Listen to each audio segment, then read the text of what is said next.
Now, turning on down to the world of war propaganda, another video has been released by ISIS, or an unreasonable facsimile thereof, where basically another British subject, now there's no beheading in this, but he's out there mouthing the propaganda and saying, oh yes, they're going to kill me unless you come and kill ISIS as quickly as possible. Now, just before we went to airtime, there was this very bizarre story being carried on Fox News where even though the ISIS threat is growing, the White House has issued a statement that there are no active plots by ISIS against America. This is a completely bogus statement. How could they possibly know? They're basically trying to prove a negative. It's logically impossible. To be the only honest statement they could make is, we're unaware of any active plots by ISIS against America. But this is a flat-out declaration. No, don't worry about it. You can relax. There's nobody coming for you. Maybe they're trying to maximize the shock value of a coming false flag by getting everybody to relax here. Now, the propaganda coming out to get us all hot and bothered to go after ISIS is really becoming so slick and professional that it really undermines its own credibility. Story over here in CNN, where ISIS now has a glossy magazine out there saying, we're coming to get you. And, of course, yesterday there was that video trailer of what ISIS is going to do to America, and it's very slickly produced. It's using high-end professional-grade video equipment, high dynamic range cameras, high-speed cameras for those dramatic slow-motion images of the flames gushing, the bodies flying. It's not the kind of equipment you get down at your local Best Buy. There's even, apparently, I haven't seen it myself yet, but apparently there's already an ISIS computer game that's being put out there. This is just reeking of a manufactured propaganda campaign. And they're obviously targeting the younger audience with all of these things, because it's the young people are going to be asked to go and fight this war here, to invade Syria over whatever reason they're coming up with this time. And we know this is a war on Syria. Congress just voted to approve Obama's plan to send weapons and supplies to the moderate Syrian rebels. We're being told to oppose ISIS, but we also know that the moderate rebels and ISIS signed a non-aggression pact. So these weapons are being sent in there to be used against Assad. This is just a rehash of going after Assad like we saw this time last year. Story out of Activist Post. Terranoia Theater presents staged ISIS attacks. And apparently this has to do with that store owner who was arrested by the FBI, supposedly for providing material support to ISIS, meaning undercover FBI agents. We've seen this before, more when we come back from these commercials. Aloha, America. Welcome back to the show here, and we're talking about terramania and all of these phony terrorist arrests. And we have been seeing this in the United States for a very, very long time, where the FBI has been caught going out with undercover informants who pretend to be parts of a terrorist group, and they'll find some patsy who's desperate for money, and they'll offer him some cash to help in some minor part of whatever it is they're planning on doing.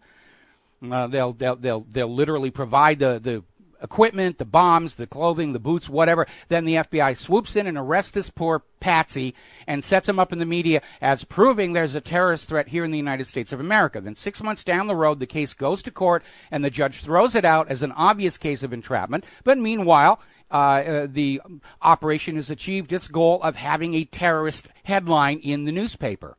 And apparently Australia just got doing one of their own. They arrested some guy down there who was going to behead people on live TV and all the rest of that. So apparently the Australian government is having as much trouble selling a new war in Syria to their people as our government is to us as well. All right, America, welcome back to the show here. Now, down in Syria, Syria's government mounted a major attack against a stronghold of ISIS.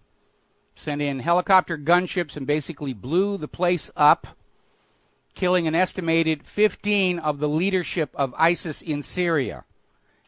And I think it's pretty obvious what Assad is doing. He is going to put his military focus on ISIS and get them now in order to yank the rug out from under the U.S. rationale for an intervention in Syria.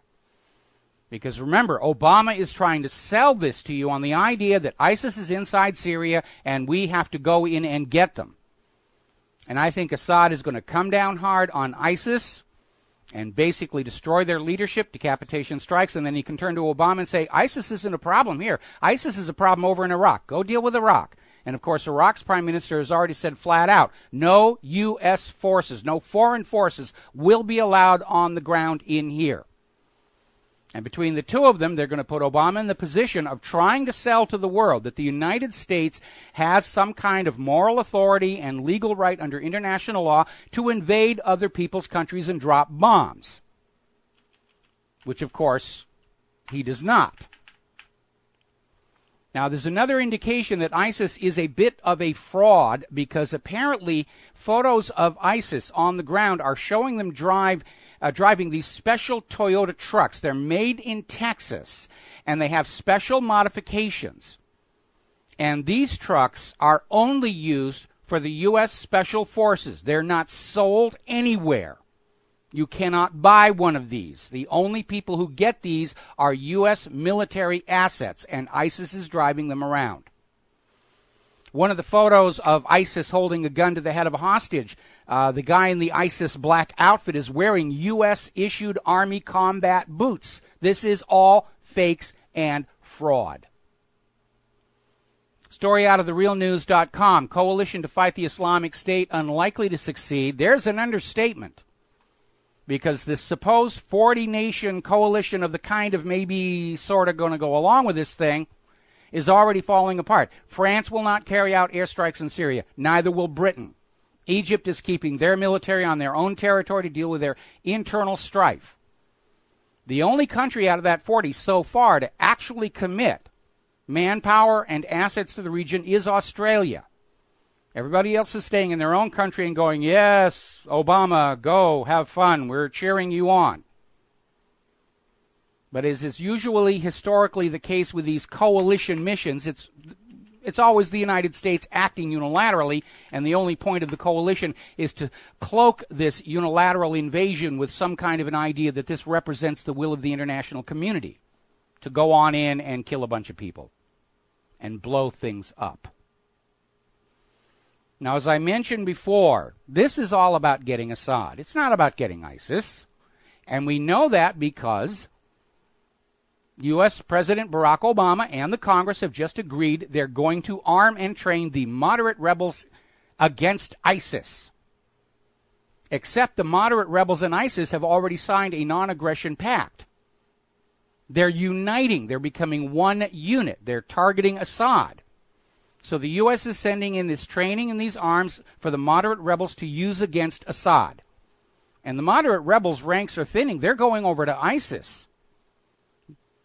Russia's foreign minister the other day was saying, for all intents and purposes, the so-called Free Syria Army doesn't really exist anymore. This isn't even underway, and they've already botched it up here.